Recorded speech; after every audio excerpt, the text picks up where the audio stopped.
The most famous athlete in the world walked into a mahogany panel boardroom in 1966 and what he said in the next 90 seconds would cost him everything he built and cement a legacy worth more than any contract could buy.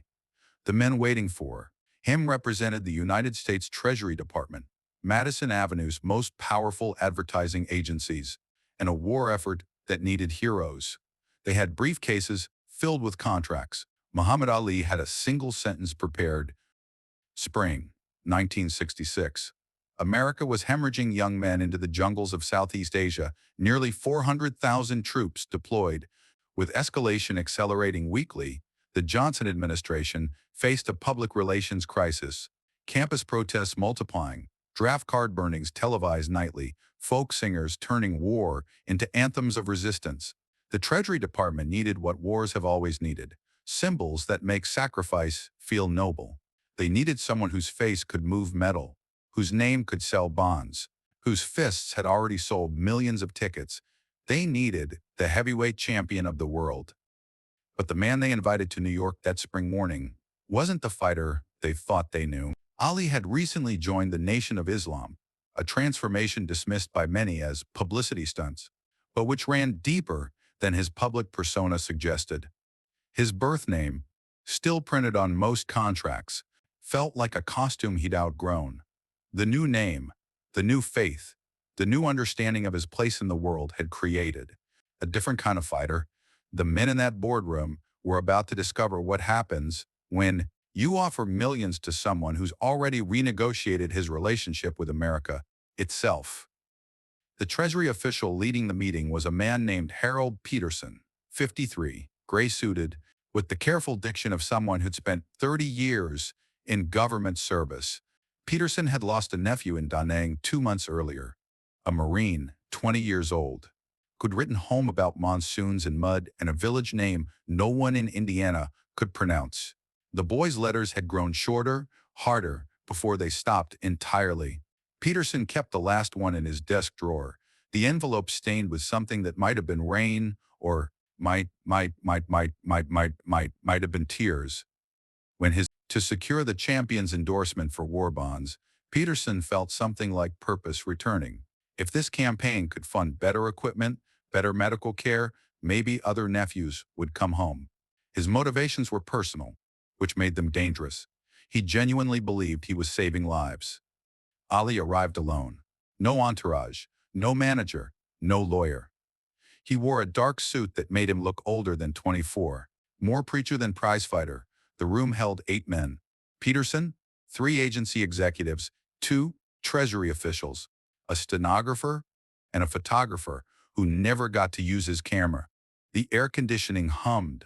Coffee grew cold in porcelain cups. Someone had prepared a presentation. Projected costs of the bond campaign, estimated sales figures, comparable celebrity endorsement results. The contracts were already drawn up, requiring only a signature. The financial terms were staggering: $5 million, the equivalent of $40 million today, for a series of appearances, print advertisements, and a filmed appeal that would run before every major sporting event for 2 years. Ali could retire tomorrow and never worry about money again. The presentation lasted 20 minutes. Graphs showed how war bond sales translated to armor plating, to helicopters, to the kind of artillery support that brought soldiers home. Peterson's voice carried the weight of genuine conviction when he spoke about duty, about the privilege of being American, about how sports heroes had always answered the call, Joe Louis in World War II, countless others who understood that fame carried responsibility. The executives added the practical elements. The campaign would be tasteful, dignified, focused on supporting troops rather than promoting war. Ali would be positioned as a patriot, a unifier, someone transcending the racial divisions and tearing the country apart. One executive, younger than the others, suggested Ali could become bigger than politics, a healer. The room fell silent when they finished. All eyes turned to the champion. Ali sat perfectly still, hands folded on the polished table. The silence stretched. 30 seconds. A minute. Someone coughed. Peterson leaned forward, preparing to sweeten the offer. Assuming the young fighter was negotiating, playing the angles, Ali's voice, when it came, was quiet, almost gentle. I appreciate you gentlemen taking the time. He paused, as if selecting each word from a very small collection. But I can't help you kill people I don't even know. The simplicity of it landed like a physical blow. Peterson's face flushed. One of the executives laughed nervously, thinking it was an opening bid, a negotiating tactic. The stenographer's pen froze mid-word. Mr. Clay, Peterson began, using the old name. Ali, the champion corrected, still gentle. My name is Muhammad Ali. Peterson's jaw tightened. Mr. Ali, then I don't think you understand what we're offering here. This isn't about killing. This is about supporting American boys who are already there. Boys like my nephew. Boys who don't have a choice. Ali nodded slowly. And something in that acknowledgement, the fact that he wasn't dismissing Peterson's pain, shifted the temperature in the room. I'm sorry about your nephew, truly, but those bonds you're selling, they buy bullets. They buy bombs. They buy the planes that drop those bombs. You can call it support, but it's still death. And I can't put my name on death. One of the executives jumped in, his tone sharper. You put your name on violence every time you step in a ring. You get paid to hurt people. What's the difference? The question hung in the air. Ali looked at the man for a long moment before answering. In the ring, my opponent chose to be there. He trained for it. He signed the contract. He can quit any time. Those boys in Vietnam didn't choose me as their enemy. I got nothing against them. They never called me. He paused, seeming to decide against finishing the sentence. They never did anything to me, so why would I want to kill them or help anybody else kill them? Peterson's hands were shaking now, a tremor he couldn't quite control. That's naive. That's a child's understanding of how the world works. We don't get to choose our enemies. Our country chooses, and we answer. That's what patriots do. Maybe. Ali's voice remained steady, conversational. But what if my country's wrong? What if this war we're in, it's not about defending freedom? What if it's about something else? Am I supposed to just go along because I'm famous? Because I'm good at hitting people? You're suggesting America is the villain. Another executive, his voice rising. I'm suggesting I don't know who the villain is. And when I don't know, I don't kill. That seem unreasonable to you? The photographer had quietly packed his camera. The stenographer had stopped taking notes, realizing she was documenting a meeting that would never produce a contract. Peterson stood, his chair scraping against hardwood. Do you understand what you're throwing away? $5 million, your reputation, your career. The boxing commission will strip your title. You'll be banned. You'll lose everything. Ali stood as well, and at his full height, he seemed to fill the room despite his slender frame.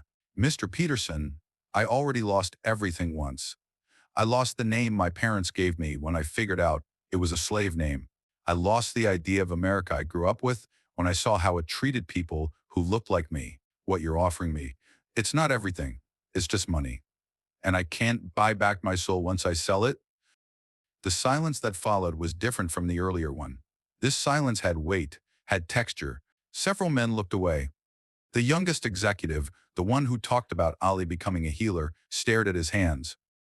Peterson's voice, when he found it again, carried less anger and more confusion. You really believe this? You're really willing to sacrifice your career for what? A principle? Not an idea, Ali said softly. A commandment. My faith teaches that taking a life without just cause is like killing all humanity. And I can't see the just cause here. I just can't see. Maybe I'm wrong. Maybe I'm naive, like you said. But I'd rather be naive and have my soul than be smart and rich and damned. One of the Treasury officials, who'd been silent throughout, spoke for the first time. The draft board's going to call you anyway. You know that. This offer, it was meant to give you a way out, a way to serve without going over there. You turn this down, you'll have no options left. Ollie nodded. I know. I've made my peace with that. He moved toward the door, then paused. Mr. Peterson, your nephew, what was his name? Peterson's voice cracked slightly. Timothy. Timothy Morrison. I'll remember him in my prayers. I mean that. The door closed softly behind him. The men in the room sat in the wreckage of their presentation, their carefully prepared arguments, scattered like fallen leaves. Peterson sank back into his chair. He just walked away from $5 million, someone whispered. He actually did it. He didn't walk away from the money, Peterson said quietly, his anger spent. He walked towards something else. I don't know if I agree with him, but I know I just watched something the V never seen before. Someone who meant what he said. The story should have ended there, with Ali's rejection echoing into silence. Instead, it detonated across the country. The meeting had been scheduled for a Monday morning. By Monday evening, despite the Treasury Department's attempts at discretion, the news had leaked. Tuesday's newspapers carried the story. Wednesday, Ali received his draft notice. The machinery of consequence moved with bureaucratic precision. Within 3 months, Ali was stripped of his heavyweight title, the championship he'd won by defeating Sonny Liston, defended against all challengers, held with a combination of skill and showmanship the sport had never seen. Boxing commissions across all 50 states revoked his license.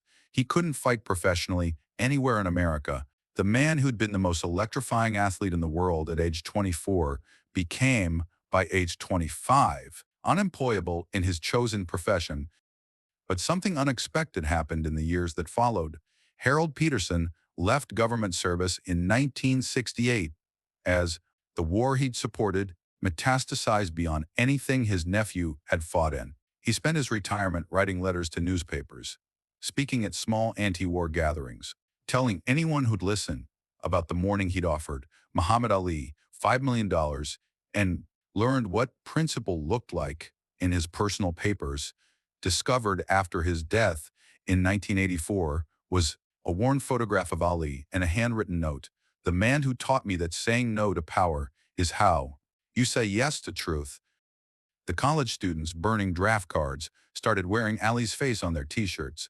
The civil rights activists who initially dismissed him as a separatist began quoting his words. I ain't got no quarrel with them, be a con. When the Supreme Court overturned his conviction in 1971, when he returned to boxing and reclaimed his title in 1974. The story of that boardroom meeting grew into legend, not because Ali had won. He'd lost years of his prime, lost millions in earnings, lost time he could never recover, but because he'd been willing to lose everything, and in that willingness had revealed a kind of strength no boxing ring could measure. In 1984, when Ali's hands had begun to shake from Parkinson's, a young reporter asked him if he regretted turning down the war bonds contract. Ali's answer came slowly, his speech already affected by the disease. That $5 million, I made it back. The 3 years it took from boxing, I can't get those back. But the one thing I kept, the thing I didn't sell, that's still mine, that's still here. He touched his chest. Can't put a price on that. Can't tax it. Can't take it. That's why it was worth keeping. The lesson isn't about war, though war was the stage. It isn't about boxing, though boxing was the frame. The lesson is about the moment when the world offers you everything you thought you wanted, and you discover that wanting something more important makes you more powerful than they thought possible. They tried to buy Ali's voice. He sold them silence instead. And in that silence, he found words that would echo long after all the money was spent, all the bombs were dropped, all the contracts were forgotten. He found a sentence that could cost him everything and still be worth the price. That's not just courage, that's transformation.